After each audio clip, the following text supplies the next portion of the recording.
İshal Nur'da Hucumat Sitte diye bir risale var. Hucumat çoğulu. Sitte 6 yani. Şeytan 6 hücumu. 29. mektupta geçiyor. Çok detaylı bir risale. 29. mektup okumanızda denk gelirseniz bakarsınız. Çok derin bir risale yani. Çok derin bir bahisin içinde denk geliyor. Şeytanın her türlü az ya da çok insana sapladığı 6 oktan bahsediyor ve diyor ki insanın ahir ömrünü berbat eder diyor bu 6 ok. Biri hubbucah. Ne demek? Makam sevgisi. Birisi hissi havf. Korku hissi işte. Tam bu asra bakıyor bunlar. Şimdi yani İslam'ı böyle kusura bakmayın hani biraz siyasal İslam bazında makam alayım diye değerlendirirsen yarın teyzemin oğlunu da işe sokayım dersin. Ama gerçekten gönülden fedakarlık gireyim dersen riskleri var yani. Şimdi kim bu korku hissi dururken bu risklere girmek ister ki insan? Şeytan yakalıyor burada. Öyle değil mi? Üçüncü olarak ne diyordu? Tamah, açgözlülük diyor değil mi? Dördüncü olarak menfi milliyetçilik diyor. Irkçılık, unsuriyetçilik. Sahabe kavga etti ya son derste. Ensarla muhacir. Ne diyor orada Efendimiz Aleyhisselatü Vesselam? Yine cahiliye ahlakı öyle mi? Irk için ölen bizden değildir diyor. Abi ifadeye bak. Beşincisinde ne diyor? Ene. Ego yani. Altıncısında ne diyor? Tembellik ve temperverlik. Tembellik bir insanın canının istemediğini yapmaması. Adam işinde canavar gibidir, sünnet namazında değildir. Tembel. Temperverdir de temperver kendine seviyor, kıyamıyor. Sabahtan beri temizlik yaptım, canım acıdı benim. Kendine kıyamıyor. Ebu Akil koluna basıp koparıyor, o kendine kıyamıyor yani. Diyor ki bu 6 oku her türlü adama saplar diyor bir şekilde. Az ya da çok her insanda bu işler vardır diyor ama mutlaka adamın iflahını kurutur. Bu 6 oku anlatmadan önce en başında diyor ki şeytanı ins, şeytanı cinden aldığı dersle. Başrolde kim var? İnsi şeytan mı, cinni şeytan mı? İnsi şeytan var. Tahayyül etmemiz çok zor ama birisinin annesi. Öyle öyle. Birisinin karısı. Hiç konduramıyoruz değil mi? Birisinin çocuğu. Birisinin put gibi başına koyduğu babası. Birisinin iş yaptığı patron. Ya patron ne hesap vereceğim ben? Bak şimdi. Şeytanı ins, şeytanı cinniden aldığı dersle Kur'an'ın fedakar hadimlerini. Dışarıdaki insanları mı aldatıyormuş? Hayır. Abi fedakar adamları diyor. Bu 6 okla hizmetten engellemeye çalışır diyor. Bütün mesele bu, görüyor musun? Sahabe gibi amel etmemesi için her şeyi yapmaya çalışıyor. Neden? Çünkü ahiretin kurtuluşu orada. En kıymetli şey orada. Günahlarımızın kefareti orada. Acayip 6 ok değil mi? Hubbucah yani makam sevgisi. Hissaf yani korku damarı. Üçüncüsü tamah yani açgözlülük ve hırs damarı. Dördüncüsü menfi milliyetçilik, unsuriyetçilik, kavimcilik, memleketçilik ilahir. Beşincisi ego, enaniyet. Yani kendi aklının düşüncelerini vahyin önüne koymak. Ya 120 sahabe bunu yapmış. Ya olur mu canım? Bence doğru yol bu. Anladın mı egoyu? Ego deyince hep elinizde tesbihli bir keko gelmesin aklınıza. Yani bunun çok kibar halleri var. Ucup mesela. Benim düşüncem böyle, imkanım böyle, yapabildiğim bu. Hiç denemeden bunları söyle kapansın üstü. Öyle değil, hesap vereceksin. Altıncısı da tembellik ve tenperverlik. Acayip yani. Sürekli öhü dese bütün alem hasta olduğumu duysun ister. Tenperver. Kendini seviyor, kendisine kıyamıyor. Yani şeytan diyor bu 6 oku mutlaka az ya da çok herkese saplıyor diyor. Adamın ahir ömrünü berbat eder bunlar. Adam da yükselmeye başladığında. Başı tekrar hatırlatayım. İnsi şeytan diyor, cinni şeytandan aldığı dersle. Kur'an'ın fedakar talebelerini, hadimlerini hizmetten alıkoymak için bunu yapar diyor. Ya iman derslerine gel. Senin ihtiyacın yok mu? Hocam sorma ya. 6 tane şantiyem var. 4 olsun. Matematiğin mi yok? Sayı saymayı mı bilmiyorsun? Yani 6 yapma 4'ü. Konu o değil ki. Bu bucaktan yemiş, hırstan yemiş. Anladın mı? Nereden yediğini? Oradan yiyor yani. Konu mantık konusu değil. Yemiş işte oradan gidiyor yani. 3 günlük dünya. Hasılı şeytan sağdan yaklaşır. Çokları yiyor oralarda. Ya çalışayım hocam diyor, ben de gelemiyorum ama zekatımı vermek için diyor. 40'ta birini bile vermiyor. Hep şey yani kandırıyoruz kendimizi. Bir anda açacağız gözümüzü. Bir anda. Bir anda gelecek ölüm yani. Şimdi hem de Bedri abi şimdi. Yarın da değil yani.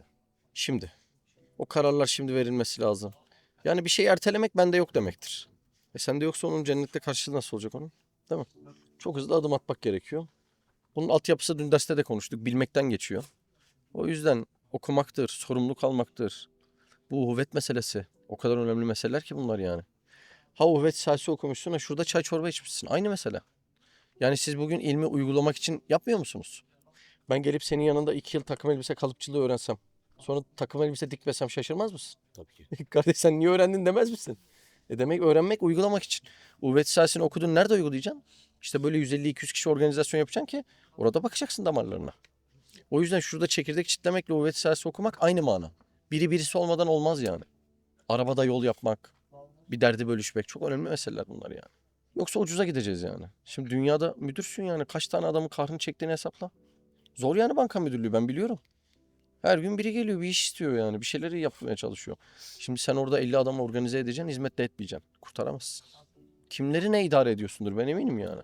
Çok bozulacak işleri böyle iki telefonla, iki sözle hallediyorsundur yani, eminim. Şimdi orada organize kabiliyetini kullanacaksın. Burada kullanmayacaksın. Mantıklı geliyor mu yani? Ölmeden çözüp anlarız inşallah bunları. Hizmet içinde de şeytan bırakmıyor yani. Vartaları çok o işin. Özellikle abi bir insanda bilgi belli bir seviyeden sonra amele dönmeden dolması zarardır. Yani imanda derinleşmek sadece bilgi demek değildir. Zaten sahabenin hayatında çok net okunmuyor mu bu? Çok net okunuyor değil mi?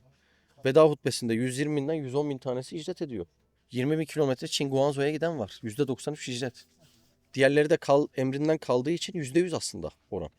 Şimdi her biri aksiyona girmiş. Onun da ailesi var, onun da çocuğu var, şartlar daha var, onun da dükkanı var. Onun da sorumlulukları var. Ama yani tamamı bu işi yapıyor. Şimdi demek ki uygulamaya buradan bakmak gerekiyor. İlim yapma noktası için öğrenilmesi gerekiyor. Bizde bir yerden sonra bilgi artar, sorumluluk alınmazsa kişi mutlaka vesvese şüpheye düşer. Mutlaka. Kesin mi? Hiç kuşkusuz. Yani her geldiğinde bir şeylere el atma, bir süre sonra dersin ki ya bu sofrada baklavanın ne işi var? Ya sana ne işi var ya? Getirmiş biri yiyorlar. Onun hesabı mı kaldı sana? Bu kapı niye mavi ya? Bu niye siyah? Şu ağaç fazla olmamış mı burada? Ya sana ne? Söküp evine mi götüreceksin? Ha? Anladın mı? Şeytan böyle.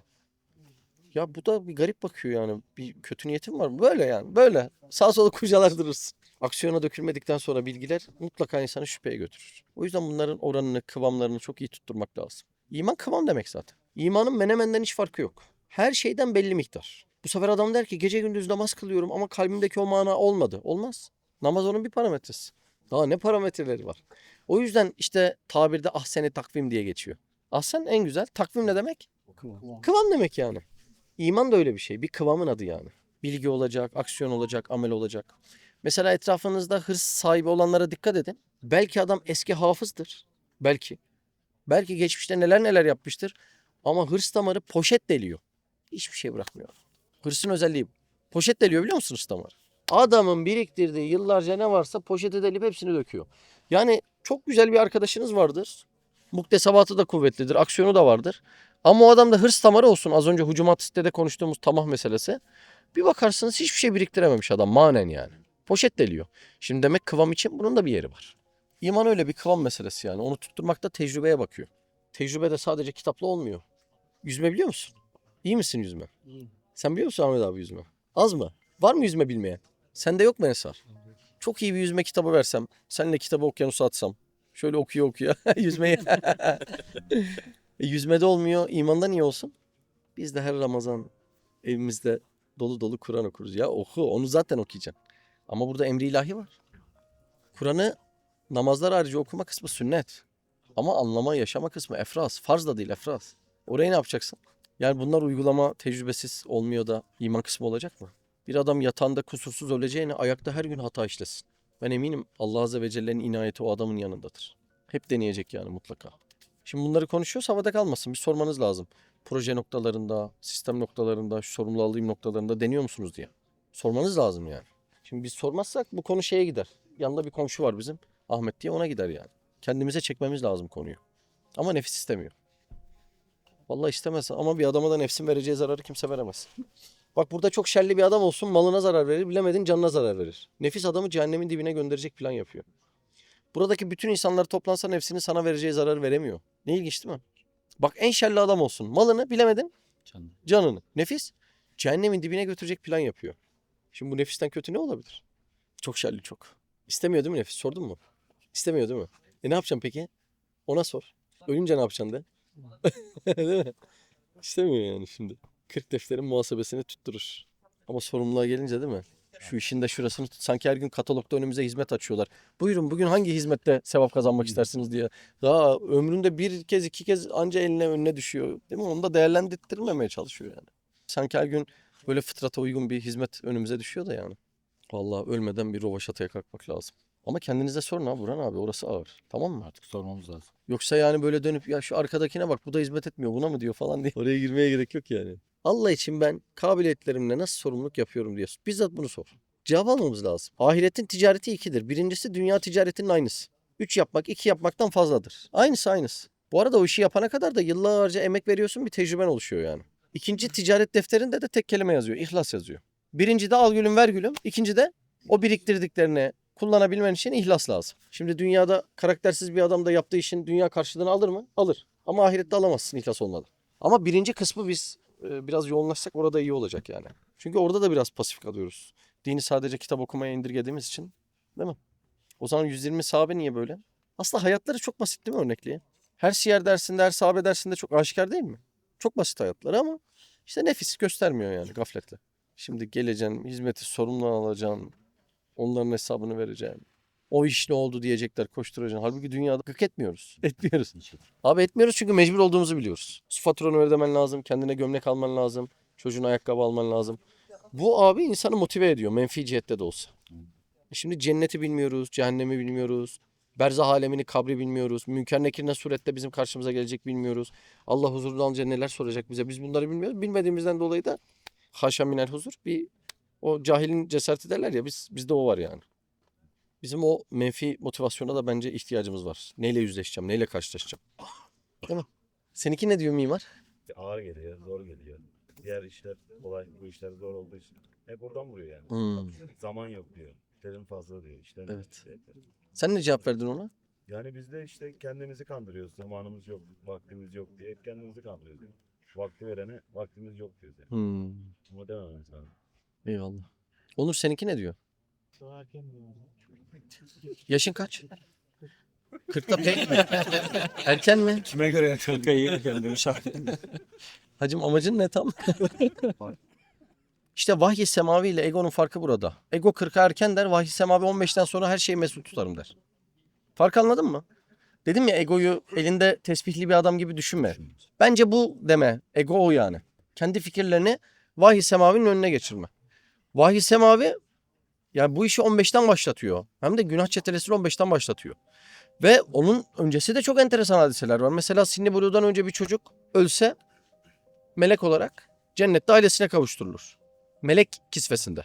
Yani çocuktur ama başkasının gideceği cennet gibi değildir onunki. Melektir, ailesinin yanındadır. Ama Sinni Bulu'dan önce bir çocuk namaz kılma iradesi gösterip vefat etse Allah ona cennette irade vererekten cenneti ikram ediyor. Yani mükellefiyetler 15'te başlasa bile onun öncesinde de çok şaşırtıcı olaylar var. Vallahi o kobra yılanı yumurtadan çıkınca basit eziliyor. Şöyle parmağınla ezersin. Ama büyüttü mü? Abo. 40 yaşından sonra hiç ezilmiyor. 40 fıtratın oturduğu yaş. Çok radikal kararlar almak lazım. Diş sıka sıka. Farz et ki mapsa düştün, öyle düşün. Nefis öyle. Üstad diyor ki nefis toprak altında ince bir elif gibi diyor. Yani başta varlığını hiç his ettirmiyor. Daha sonra zamanla kuvvetleşir, adamı bel eder diyor. Bel etmek yutma. Yutar diyor. Çok acayip. O oraya bakarsanız belki Risale'de ince bir elif gibi toprak altında gider diyor, hissettirmez. Sonra diyor kuvvetlenir, birden adamı bel eder diyor. Bir gün Amerika'da kadının biri evde şey besliyormuş, anakonda. Veterinere götürmüş. Ya demiş benim yılanım evcilleşti, müjdeye geldim. Şimdi benim annemin de kedisi var. Düzenli veterinere gidiyorlar yani hassas olunca. O da böyle düzenli gidip geliyormuş. Demiş müjde vermeye geldim. Evcilleşti benim anakonda. Ya nereden anladınız evcilleştiğini? Ya fare atıyorum. Yiyeceği başka şeyler atıyorum. 2 aydır yemiyor. Bir de yatakta kendini o kadar huzurlu hissediyor ki artık yanımda kıvrım kıvrım yatmıyor. Uzun yatıyor diyor. Eyvah demiş, sakın demiş bir daha ona yaklaşma. Sizi yutmaya hazırlanıyor. Provasını yapıyor. Acaba boyu boyuma tam yutabilecek miyim diye demiş. Aynı nefis işte. Bel eder. O anakonda gibi adamı yutar atar. Öyle öyle. Buldun mu Ömer yeri? Bir okur musun? Tane tane. Evet.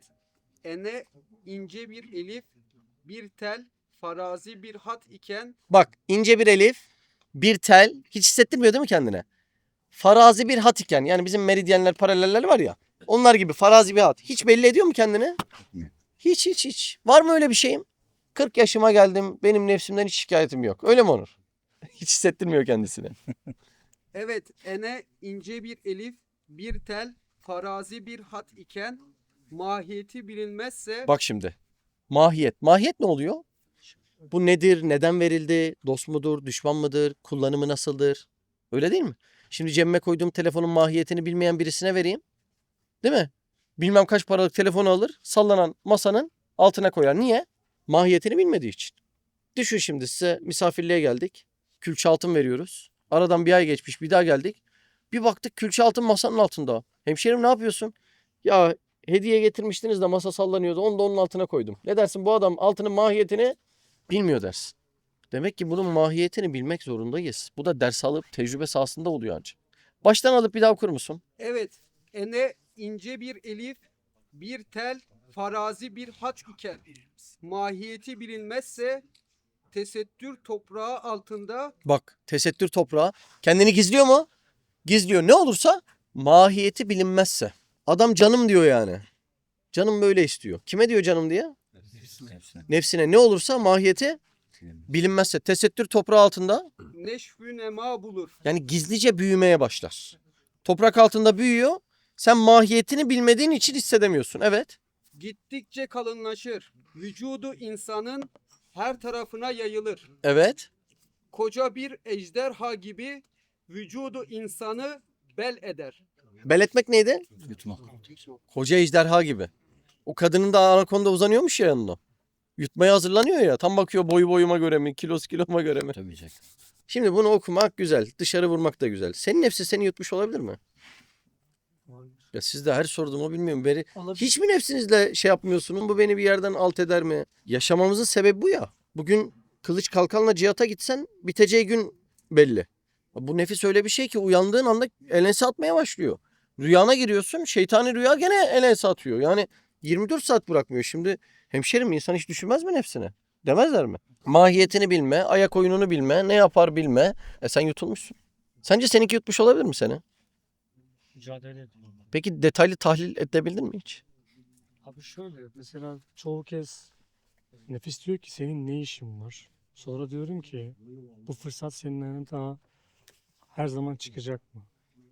Bu şekilde bir Soru o değil ama. Sence seninki yutmuş olabilir mi seni? Soru ağır geliyor değil mi Ümit abi? Demek ki düşünmemişler bu. Öyle. Ya bence detaylı analiz etmedik. Böyle acaba şuradan beni taklaya getirmiş midir? Şuradan yediriyor mu? Egodan mı yakaladı? Hırstan mı yakaladı? Tamahtan mı yakaladı? Hubbucahtan mı yakaladı? Az öncekileri boşuna konuşmadık. Menfi milliyetten mi yakaladı? Tembellik ve temperverlikten mi yakaladı? Şimdi bir cümle söyleyeyim. Hucumat-ı Sitte okuduğunuzda hatırlarsınız. Bir insanı tembellik ve temperverliğin götürdüğü yer, içkinin, kumarın, zinanın, alkolün götürdüğü yerden daha berbat bir yer. Daha berbat diyorum bak. Aklın çıkar, hiç hesaplamadık değil mi böyle? Demek ki mahiyetini bilmiyoruz. Yani bugünkü muhabbette hepimizin biraz bazı noktalarda bilgi cihetinde biraz eksik olduğu herhalde, oraları kabul etmek iyi olur. Çünkü hasta olduğunu kabul etmezse ona tedavi uygulanmaz. Oralar önemli. Ama bak nerelerden aldatmış olabilir yani? Makamdan aldatabilir, başka yerden aldatabilir. Tekrar söyleyeyim. Tembellik ve temperverliğin.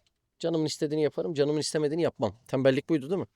Tembellik ve temperverliğin bir insanı götürdüğü yer, zinanın, alkolün, kumarın, içkinin götürdüğü yerden çok daha berbat bir yer. Neye dayanarak söylüyorsun? Ben tecrübeye dayanarak söylüyorum. Gayrimeşru hayattan dönmüş 10 numara insanlar tanıdım. Siz tanımadınız mı? Hazreti Ömer Efendimizin ilk 6 yılına bakınız değil mi? Resulullah Aleyhisselatü Vesselam'a bize gelmiyor değil mi? İlk 6 yılı belki eski hayatı misali bir şekilde devam ediyor. Halid bin Velid'e bakın. 19-20 yıl Efendimiz Aleyhisselatü Vesselam'a yanaşmıyor. Amr bin As ilahir. Ebu Hureyre son 3-4 yılda yanaşıyor Allah Resulü Aleyhisselatü Vesselam'a. Sayısı sahabe yok mu böyle? Ama nasıl insanlar her biri? Ayaklarının tozuna yetişemeyiz hiçbirinin. Ama tembellik, temperverliğe bak. Etrafınızda örnekleri varsa. Kalkmıyor adam ya. Yerinden kalkmıyor. Kanepesini, koltuğunu kabir eylemiş. Kalkmıyor orada. Çok zor. Hubucah. Makam verilen kaç kişi ben bu makamı ya Allah için kullanırım ya kullanmam. Kaç kişi bu delikanlıyı göstermiş. Çok zor. Ama hiç nefsimizi bu noktalarda tahlil etmiyoruz. Hasan-ı Basri'nin bir cümlesini hatırlatmak isterim. Diyor ya, ben münafık mıyım diye korkmayan, endişe etmeyen, sormayan münafıktır diyor. Bence de bir insan ya ben buralardan aldanmış mıyım diye kendisini bu cihetlerde analiz etmiyorsa bence aldanmıştır. Çünkü mahiyetini bilmezse tesettür toprağı altında neşvü nema bulur. Bir daha dinlemek ister misin? Çok güzel söz. Ömer bir daha okur musun? Tamam. Evet, ene ince bir elif, bir tel, farazi bir hat iken Aslı bu yani ya. Değil mi? mahiyeti bilinmezse tesettür toprağı altında neşvü nema bulur. Ne olmazsa? Mahiyeti bilinmezse. Onu da konuştuk az önce. Beni makamdan mı aldatıyor? Muhabbetimi, korkumu put yaptı oradan mı aldatıyor? Hırstan mı aldatıyor? Egodan mı aldatıyor? Tembellikten mi aldatıyor? Tenperve. Şimdi bunların hiçbirini analiz etmediğinde nasıl anlayabilirsin ki sen yani? Evet. Gittikçe kalınlaşır. Vücudu insanın her tarafına yayılır. Koca bir ejderha gibi vücudu insanı bel eder. Bel eder. Neydi bel etmek? Yutma. Yutar. O yılan gibi değil mi? Anakonda gibi. Allah Allah. Yani dostum gafletteyiz. Ya ne güzel hizmete geldik. Evet elhamdülillah büyük şeydeyiz ama bir kıvam tutturmamız lazım. Olay sadece burada değil. Ben şimdi bazen 2-3 yıldır gelen abilere bazen soruyorum da bitti mi külliyat? Bitmedi diyor. Nasıl bitmedi? Biz dersleri neyden yapıyoruz? Külliyattan. Burada bir sürü hidayet öyküsü gördün mü? Gördüm. Ta dünyanın öbür ucuna gidiyoruz. İspanya'da, Barcelona'da dükkanın birinden abla bir çıktı çığlık çığlığa görmen lazım. Hidayetime vesile oldunuz, namazıma vesile oldunuz. Dünyanın öbür ucundan insanlar geliyor yani. İnanamazsın. Ta nerelere? Özbekistan'da oteli bastılar neredeyse. Özbekistan'da ya. Yarısı Türkçeyi bizim videolardan öğrenmiş, yarısı da dizilerden öğrenmiş, sonra bizim videolarla geliştirmiş. Şimdi bu kadar hidayet öyküsü oluyor mu? Oluyor. Ne var burada? Herkes kitap okuyor. Sen nasıl okumuyorsun? Senin özelliğin var. Olmuyor işte yani buradayız yeter. O zaten elimizin altında. Ah bu elimizin altında var ya. Yeni bir kardeş geliyor işte. Ya niye gelmiyorsun? Bir sohbet edelim, muhabbet edelim. Önce rahatsız etmek istemedim diyor. Sonra abi zaten buradasın. Hani elimizin altındasın. Bir ara geliriz diye aylar yıllar olmuş. Yok. Daha gelmiyor muhabbete. Zaten elimizin altında. Farkında değiliz değil mi? Bu bir gaflet çeşidi. Bence hizmetin içinde olma noktasına bol şükretmeliyiz. Ama yapmadığımız eksikler ve gaflet noktalarıyla da yüzleşmemiz gerekiyor. Yoksa hiçbirimizin garantisi yok değil mi? Biz hep komşuyu okuyoruz ya dersleri yanlış yapıyoruz yani. Kendimize bakmamız lazım. Sorman lazım delikanlı gibi yani. Bu beni kesin aldatıyor ama nerede? Kesin ya bu nefis. Ya bu 24 saat ya elense atıyor 24 saat. Maddi cihata gitsen bu kadar değil ya. Dinleniyorsun, nefes alıyorsun. Yemek molası var. Hiçse uyuyorsun. Ya bu nefis 24 saat elense atıyor ya. 24 saat. Allah Allah. İnanılır gibi değil. O şey hadisi var ya Tebük dönüşü. Küçük cihat bitti büyük cihat. O nedir ya Resulallah? Nefsimiz dediği yani değil mi? 24 saat. Şimdi ortak iş yapalım. Haftalık düzenli görüşmek zorunda kalalım. Bu namaz nasıl namaz? Bu okuma nasıl okuma? Şimdi hemen birbirimizi yoklayacağız mecbur. İşte nefis onu istemediğinde sorumluluk da almıyor. Nasıl? Acayip değil mi? Çok acayip. İşte böyle böyle cehennemin dibine götürecek. Allah bizi muhafaza buyursun. Böyle yani nefis bu. Nefsi tanımak lazım yani. Onunla dost olup selamlaşacak bir şey yok. İnsanın ağrına gidiyor ama amacı bu cehennemin dibine götürmeye çalışıyor. Ve bunu çok sevimli, çok tatlı yapıyor. Biz de ona canım diye hitap ediyoruz. Ya canım istemiyor benim ya. Değil mi? Canım dediği Nefis. nefis yani. Biz hep canımızın istediğini yaptığımız için maalesef o analizi yapmıyoruz. İnsan kabza giriyor, sıkıntı yaşamaya başlıyor. Bu sefer diyoruz ki bizim canımız sıkılıyor, bu yüzden geldik. Yaptık. Evet. Her iki tarafta da yani canımızın istediğini yapıyoruz. Evet öyle oluyor. Maalesef burada kaybediyoruz işte. İtaat edip kurtulmak gerekiyor. Evet. Bir de İslam'ı hayatın birinci sırasına koymak gerekiyor. İslam o cihette çok kıskanç. Sen onu ikinci sıraya attığın anda hiçinci sıraya atıyor. Az önce bir arkadaş aradı da İstanbul'dan sağ olsun arıyor ve ya gelmiyor musunuz? Dedim babam tamam biz gelmiyoruz da sen niye gelmiyorsun? Yani sonuçta biz kaç yüz kişiyiz hadi bir anda gelemiyoruz ama. Çünkü biz gelsek senin şahsi evine geleceğiz ama sen şahsı manevi bir kuruma geleceksin. Vallahi doğru diyorsun falan diye şey yaptı öyle şimdi. Evde dedi tadilat vardı. Geçen İstanbul'dan bir ziyarete gelmişlerdi de onların ortak arkadaşları. Ya işte onlar geldi sen niye gelmiyorsun? Ya evde tadilat vardı. Tadilatla şimdi bari bunu kıyaslama gözünü seveyim. Olur mu tadilat? Şimdi bu aslında şu. Birinci sıram bu değil. İslam o cihette çok kıskanç. Birinci sıraya konulmadığı anda ikiyi kabul etmiyor. Hiçe gidiyor yani direkt. Hiçinci sıraya. İyi hesaplamak gerekiyor orayı. Yani. Belli başlı noktalarda bu nefsi dinlemeyip disiplin etmek lazım. Okumadır, sorumluluktur, birlikteliktir. Ondan sonra zaten yan yana olduk mu? Yani bizim birbirimizi düzeltme şansımız şahsı manevi abi. Yani biz birbirimize aynayız. Düzeltmeden kastım yanlış anlaşılmasın. Şahsi kusurlar değil. Şahsi kusurlara takılan ham insandır. Konu şahsi kusurlar değil. Konu latifeye zarar vermeyecek ve insana tekamül ettirecek meseleler. Anlatabildim mi demek istedim? Yoksa kimde yok ki şahsi kusur? Takılmak istedikten sonra kim kime takılamaz ki? Hangimiz peygamberiz? Konum şurası. Latifeleri geliştirmek. Ya hadi bitsin şu külliyatın. Hadi şu işi de yap.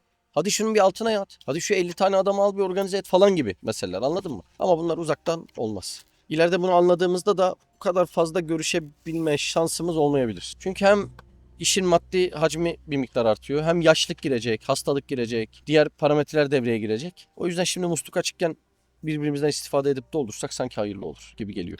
Özellikle dersteki mesajları bizzat kendi nefsine vuran insanları ama yapmayan insan sayısı herhalde fazladır. Lakin Allah Azze ve Celle keyfiyete mi değer veriyor, sayı çokluğu kemmiyete mi? Keyfiyete. Yani bu nazarı ilahi buymuş. Yani biz onu anlıyoruz. Sonra bakıyoruz aynı duygu bizde de var. 20 tane 33 mu vereyim, bir tane iPhone mu vereyim desen. O iPhone'u ver dersin değil mi? 20 tane 33 ne yapacaksın? Alacak adam bulamazsın. O şekilde yani. Kendini garanti görme ve ucuba girme var abi. Tabii. Kendini çek etmeyen adam kendini garanti görüyordur. Mutlaka görüyor. Adetullah şu. Korkup şüphe duyduğun şey sende vardır. Anladın mı? Şimdi sen bana de ki şu ara mahallelerden yürü de cebimde çalınacak bir şey olmadığı için rahat rahat yürürüm. Ama bir kuyumcuya söyle, ensara söyle cebinde 2 kiloya da altın koy. Der ki ya çalınırsa der. Niye korktum? Var olduğu için korktum. Demek ki korktuğumuz iman bizde vardır. Korkmadığımızda sıkıntı tabii. Vallahi işin tekamülü orada ya. Kendimizle yüzleşme kısmında. Kolay demiyorum yanlış anlaşılmasın ama mecbur diyorum. Çok hızlı bir anda ölüp gideceğiz yani. Bir daha kabulleneceğiz. Az önceki analizleri yapacağız. Acaba hubbucahtan mı yedim? Makam sevgisinden mi yedim? Hırstan mı yedim? Tembellik bu asırda çok adamın ocağını batırdı. Çok adamın. Ben ne adamlar tanıdım. Diyorum ki ya bu adam dikkatini verip benim yaptığım işi yapsa hizmette ya hizmet 100 kat inkişaf eder diyorum. Öyle kabiliyetler, öyle güzel adamlar. Tembellik ocaklarını batırdı. Zaten aradan yıllar geçtikten sonra zihinleri de bozuldu. Gül gibi adamlar, şimdi konuya girmeyeyim de hadis inkarıdır, yok mealciliktir. Uçtu gitti kafaları. Uçtu gitti birçoklarının. Öyle. Dedim ya bilgi adamı şüpheye düşürür diye o cihette. Uygulama sahası olmayınca.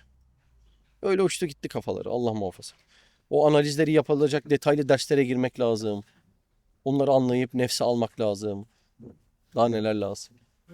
Yine çok şükür ki şuradayız. Bir çay içiyoruz yan yanayız değil mi? Bugün bunları umursamadan dışarıda olmak ihtimali de vardı. Yani işin yan yana olmamızdan dolayı güzel kısmı çok elhamdülillah. Ama ben açıklarımızı bakıp oraları düzeltme taraftarıyım. Çok hızlı ölümler de arttı ya. Ne kadar karlı gitsek mutluluğu orada yaşayalım. Değil mi? Şimdi birbirimizi çok taltif etsek belki o rahata düşürür bizi. Değil mi? Rahata sevk eder. Teyakkuzda olmamız için az önce söylediğimiz nefsini yutma meselesi bence önemli bir konu. Değil mi? Aşkları nasıl tespit edeceğiz abi? Kendi aşklarımızı. Birincisi ilim altyapısı. İkincisi de şu örneği tekrar hatırlatayım. İlim bilgisini aksiyona dökmeden insan saçmalar. Yani yüzmeyle ilgili 100 tane kitap okuyalım. Sonra o kişiyi ve kitabı okyanusa atalım. Boğulur kalır adam. O da sorumluluk alarak gelişecek. Sizin meslek tecrübeye bakıyor. Yani bütün altyapısı ilim değil ki. Sizin meslek de tecrübeye bakıyor. Sizin meslek de tecrübeye bakıyor. Yani neden imanda yok bu? Yani evde kitap okudum ve iman al ya. Böyle, ya bu saçmalık, böyle bir şey olabilir mi yani? Böyle olursa bu sahabe niye bu kadar cenk etmiş? Ya 120 binin tamamı mı mücadele eder arkadaş? Tamamı mücadele etmiş yani. Çok da açık gözüküyor. İşimize gelmiyor sanki. Sorumluluklar almak icap ediyor. Yani her gün işte bir sürü insanla uğraşıyorsun ve bence bu asrın en sevaplı işi de nefsin en çok istemediği iş de insanla uğraşmak. Benim nefsim hiç istemiyor insan uğraşmak. Ama en sevaplı iş orada. İnsanla uğraşma noktasında. İnsanın şefkati oraya sürüklüyor. En büyük sevap da orada. Şimdi adam evde diyor ya 2 çocuğum dururken ben gideyim. Neden dışarıdaki 10 tane adamla uğraşayım? Ama sahabenin en büyük özelliği İsar ruhu. Diyargamlık. Yani kardeşinin nefsini kendi nefsine tercih etme meselesi. Yani sen bunu başaramadıktan sonra kamil bir imanla asla gidemezsin. Bak asla diyorum. Asla. İman etmedikçe cennete giremezsiniz. Birbirinizi sevmedikçe hakikaten iman etmiş olamazsınız. Kutsi hadis bu. Ya Rab şimdi ne güzel iman cennet diyordum. Benim onu sevmemle cennetin ne alakası var? Kuramıyor insan değil mi? Kuramıyoruz. İlim altyapımız belki tam bağlanmıyor. Şuradan alsak yakalayacağız belki. Allah'ın kainatı yaratmaya mecburiyeti, sorumluluğu bir şeyleri var mı? Yok. Haşa. Niye yaratıyor? Üstad Hazretleri diyor ki kainatın sebebi hilkatı muhabbettir. Allah sevdiği için bizi yarattığından kulları arasında da o muhabbeti görmek tabii ki birinci sıraya gidecektir. Çünkü kainatın hamuru muhabbet.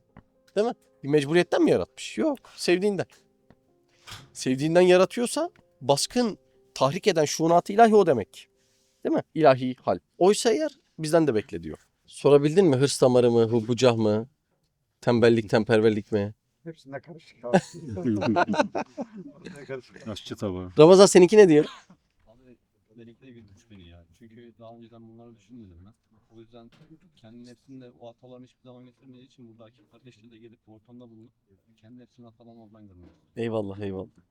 Yoksa Ora- nefsim hiç kondurmuyor ya. Ha, eyvallah eyvallah. O çok önemli bir şey. Yani Hizmet mesleğinin aslı sirayettir, yani boyanmaktır. Bir insan kusurunu en net başka arkadaşında görür. Bu dediklerimi duygusal cümlelerle dinlemeyin, olur mu? Teorik dinleyin. Başka arkadaş bana aynalık eder. Şimdi sen kendini değiştirmedikten sonra bu aynada da aynı görüntüyü alırsın. Bu aynada da aynı görüntü, bu aynada da. Kendi kıyafetini değiştirmeye başladıktan sonra aynadaki görüntü değişir. İşte buna boyama deniyor. Biraz zor mu oldu? Teori. Yani kişinin kendi eksiklerini ya da onu müsbete götürecek tavırlarını görebilmesinin yolu sırat-ı müstakimde giden arkadaşlarla boyanmasıdır. Yani ben yıllardır hizmetin içerisinde ekstra güzel özellikleri olan arkadaşlarımı yüzlerce kez zihnimde çok gezdirmişimdir. Mesela içimizde bazı arkadaşlar var. Onların his kontrolleri benim çok hoşuma gidiyor. Ya gülüyor, espri yapıyor, çok da güzel yapıyor ama sınırını çok iyi belirliyor. Sinirleniyor, öfkeleniyor ama çok güzel bir yerde yapıyor. Bu çok önemli bir meziyettir. Çünkü değil mi, insanlar öfkelendiğinde ya da çok sevindiğinde onun cılkını çok rahat çıkarabilir değil mi? Böyle bakarsın, Allah Allah ne kadar ham bir adam dersin. Yani böyle mi gülünür ya da böyle mi öfkelenir, yani bir ham dersin hani o. Şimdi o arkadaşları defalarca zihninde gezdirip kendi eksiklerini görüyorsun. Diyorsun ki o demek bak bu buymuş diyorsun. Başka bir arkadaşın ortama girip başkasıyla bir muhabbet bağlaması. Ben biliyorum o yorgun, hasta ama Allah'ın hatırı için muhabbetini nasıl feda ediyor. Ya böyle yapılıyormuş demek ki diyorsun. Yani bizim hizmetin aslı ve esası bu. Anlatabildim mi demek istedim? Arkadaşlarınla sürekli boyana boyana. Onlardaki doğruluk sendeki kusurları ortaya çıkarıyor. Samimi bir dost ise. O yüzden Hazreti Ömer için söylenir. Ömer ile dost olmak çok zordu ama kim bir dost istese Ömer'i isterdi. Mükemmel bir laf. Mükemmel bir laf. Şimdi yani biz yan yana olsak sürekli o okuma ne oldu? Şu sorumluluğu alsana. Ya bunu diyeceğiz. Nefis bunu istemiyor. Ama ahiretin ne olduğunu anlasak kim bir dost istese böyle dost isterdi. Çok ince değil mi? Çok özel. Çok özel, çok ince meseleler. O yüzden dost olmamız gerekiyor. Bu dersleri komşunun oğluna yaptık mı bir işimize yaramıyor ya. Demek lazım yani. Var mı bu makam sevgisi bende? Bu hırs var mı bende? Bakayım var mı? Şu malım var. Buna çok hırs yaptım mı? Bu gidince üzülüyor muyum? Ya böyle yapmadık mı olacak iş değil ya. Mümkün değil, olacak iş değil yani. Şeytan bizi kesinlikle aldatır. Bedir abi ne diyor nefis ya? Nefis yaşlanmıyor. Öyle. İnsan yaşlandıkça enaniyet gençleşir diyor Üstad Hazretleri. Yani şimdi çözemezsek 40'ta daha zor. Bir araya gelmenin en güzel yolu da teşriki mesai. Ne oluyor teşriki mesai? Ortak bir sorumluluk almak, değil mi? Mesela bizim Nevşehir'den sürekli gelen Cem var, tanır mısınız? Cem bugün dedi ki abi yayla organizasyonu bende dedi. Bu denmesi lazım işte. Şimdi altında 10 tane görevli arkadaş, 10-15 tane. Onun bir altında 150 tane adamın yönetilmesi. Şimdi Mücahit şu masayı bir tutsana diyeceksin. Ve bu arada muhabbet oluşacak. Ümit abi ekmekleri sen unutma diyeceksin. Ve o arada muhabbet oluşacak. Erdal abi tatlıları getir diyeceksin. O gün de Erdal abinin modu düşük olacak. Ya ne tatlısı önden söylesenize diyecek. İdare etmek zorunda kalacaksın. İşte Hucurat suresini de orada anlayacaksın. Uhvet Risale'sini de orada anlayacaksın. İş yapmadan bunlar olmaz, açılmaz. Teşviki mesai, muhabbetin en güzel hali. Burası değil mi? Yoksa öteki türlü konuşacağın şey çıkmayabiliyor. O yüzden sorumluluk alın. En güzel muhabbet orada dönüyor değil mi? Şimdi mesela Allah'ın izni inayetiyle o kampüs meselesi olacak. 15 dönüm. Gezdiniz mi orayı? Şimdi oranın işinde yüzler tane arkadaş. Biri elektriğini soruyor, biri ödeme takip ediyor. Geçen toprak örnekleri alındı, onunla uğraşıyor. Biri başka işiyle uğraşıyor. Şimdi böyle olunca en güzel muhabbet orada doğuyor yani. Teşviki mesai. Teşviki mesai noktasında da aslında mecburuz. Şimdi bir insan yükün altında ezilse, ya lütfen gelip yardım eder misiniz diye davet mi beklersin? Koşup yükün altına sen mi girersin? Şu adamı kurtarayım diye. Aynı yük var. Aynı yük var. Girmek lazım o noktada. İşte muhabbet de orada çok güzel doğuyor. Teşviki mesai noktasında. Ne güzel değil mi şu Ramazan'ın ayrı bereketi, şu birlikteliğin ayrı bereketi. Allah hep böyle daim ve kaim eylesin. Bir tohumu ambarda yıllarca bekletebilirsin. Bizim köyde var bilmem kaç yılın tohumuyla buğday yapıldı diyorlar mesela. Ama tohum toprağa girdiyse, suyla buluştuysa artık iki ihtimal var. Ya çürüyecek ya yeşerecek. Şimdi siz toprağın altına girdiniz. Suyu da zaten yedik. Bu saatten sonra abi mevcutla iktifa dunimmetliktir. Yerinizde kalırsanız şeytan çürütür. Hem de hiç affetmez. Hiç affetmez. Mecbur gelişmek zorundayız yani. Hiç bu vazifeyi düşünmüş müydünüz bize bu vazife bakıyor diye? Nefse tabii zor geliyor ama belki o derslere gire gire, belki arkadaşları göre göre Hani nasıl çırağı alıyorsun ustanın yanında yetişmeye başlıyor yavaş yavaş yavaş yavaş. Ondan sonra belli bir kademeye geliyor. O yüzden abi görev almak şart. Şart. İyice o niyetlerle artık buluşsak. Yani birbirimizi görüp özleme niyetimiz zaten var ama işin esprisini anlayıp daha farklı şeyler yapmam lazım niyetleriyle buluşsak. Niyet bu amellerin önünde ya. Oradan başlasak projeye. İnsanın nefsi kendi aklını kullanıp onu kandırıyor ya. O kişi o aklını insanları biraz çevirmede kullansa. Mesela ticarette kişi lafı dolandırıyor, istediğini elde ediyor. Nefis de aynı aklı sende kullandırıp lafı dolandırtıp istediğini elde ediyor.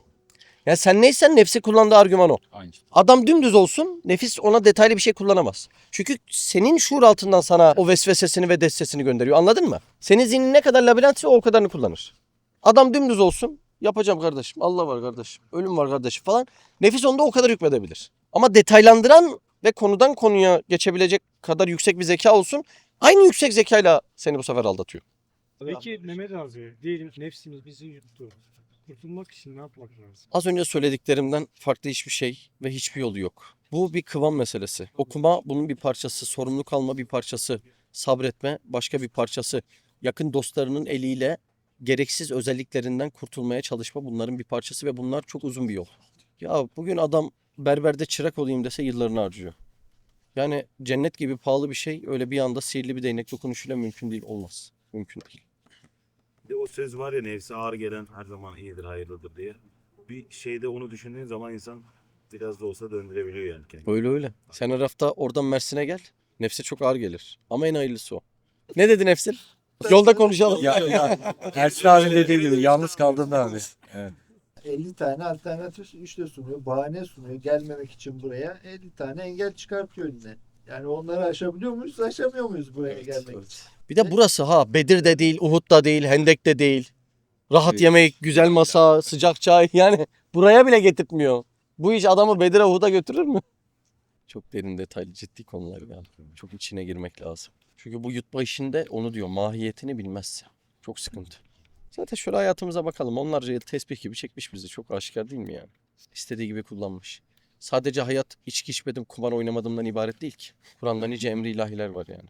Bu sebeplerin perde oluş dersi bizim en kötü olduğumuz ders. Bir anlasak. Allah buranın tamamını yaratmış. Benden bir muradı var. Buranın tamamını yaratmış. Ben dahil senden bir muradı var. Buranın tamamını yaratmış. Senden muradı var. Yani bu nazarla bakmamız lazım. Sebeplere çok önemli bir değer verdiğimizde iş gidiyor yani. Burada on adam hizmet ediyor. Onlar bir şey yapsın oluyor. Hayır, bunların toplamından senden bir beklentisi var. Oralardan baksak çözeceğiz yani. Oralardan baktığımızda da böyle birbirimizle omuz omuza bu maçı bitirip sonlandırmak durumunda olduğumuzu da anlayacağız. Fatih ne diyor nefisler? Abi 30 senelik dostum şimdi ne diyeyim ki? Doğduğumuzdan beri elense yani alt etmenin bence insanın bireysel olarak onu alt etme şansı yok yani. Böyle bir ortam olmadığı sürece Mümkün değil. Mümkün değil. Hiç. bu ortamda da böyle gelip ot gibi durarak da olmayacağı belli abi. Yani bir sorumluluk almak. Yoksa bu işin şevk dönemi, lezzetli, gel muhabbet dönemi, birkaç arkadaş var, muhabbet edelim. Sevdiğimiz insanlar var. Aslında onu da nefis buraya seni yönlendiriyor yani o arkadaşı sevdiğin için. Evet. Yani sorumluluk almadan nasıl o arkadaşla imtihan olacaksın ki yani? Evet. O zaman meydana çıkacak nefsi sen alt edebiliyor musun, edemiyor musun? Güzel tespitler yaptın. Allah razı olsun. İlk 6 ay her şey için gelmek caiz. Tantuni için de gelebilirsin. Ortam güzel kokuyor. Filanca arkadaş özledim. Ya bununla da ne güzel muhabbet ediyoruz. İlk 6 ay her şey için gelebilirsin. Daha sonra gitgide sebepleri yakıp öldürmen ve sadece Allah'ın hatırı için gelmen gerekiyor. Hakikat anladıktan sonra ya burası böyle güzel değil, kordan alevden yerler dikenden olsa yine de benim gelmem lazım demek lazım. Tabii. İlk 6 ay her şey için caiz. Var mı ilk 6 ayını doldurmamış? Size caiz şu an. Tantuni, döner, kebap. Onu da yakalayın. Onu öğretin. 40 yıl altı. Nasıl abi? 3 ay oldu. 3 ay mı? Abi tamam 3 ayın daha var. Tamam. Nasıl arzu ediyorsan. Her şey için gelebilirsiniz. Üstad Hazretleri bu asrın en büyük hassasını anlatıyor. Diyor ki elması elmas bilir, camı tercih eder. Nasıl cümle? Şimdi bizim büyüklerimiz de dahil gidip soralım. Ahiret ahiret mi? Evet. Allah Allah mı? Sahabe can kurban mı? Can kurban. Hadi yapalım mı? Yok canım benim işim var. Abi cümleye bak ya. Onu da şeyden çıkarıyor. Ellezine yestehubbunel hayatet dünya alel ahiret diyor. Ebced baktı yaptım diyor. Bu asra bakıyor diyor. O ayetten çıkıyor yani. Onlar seve seve dünyayı ahirete tercih ettiler. Seve seve. Ama cümleye bak. Elmas biliyor mu? Biliyor, inkar yok. Allah Allah mı? Evet. Peygamber mi? Evet. Yollarına can feda mı? Evet. Sahabe ne diyorsun? Ölelim. Yapalım mı? Olmaz. Orada dur. Bu ayet tam bu asra bakıyormuş. Ayetin baktığı yerde Latife-i Rabbaniye. Kalp hasar gördü diyor. Anladın mı? Latife-i Rabbaniye hasar gördü diyor. Sıralama öyle ya. Akıl midesinde süzülür.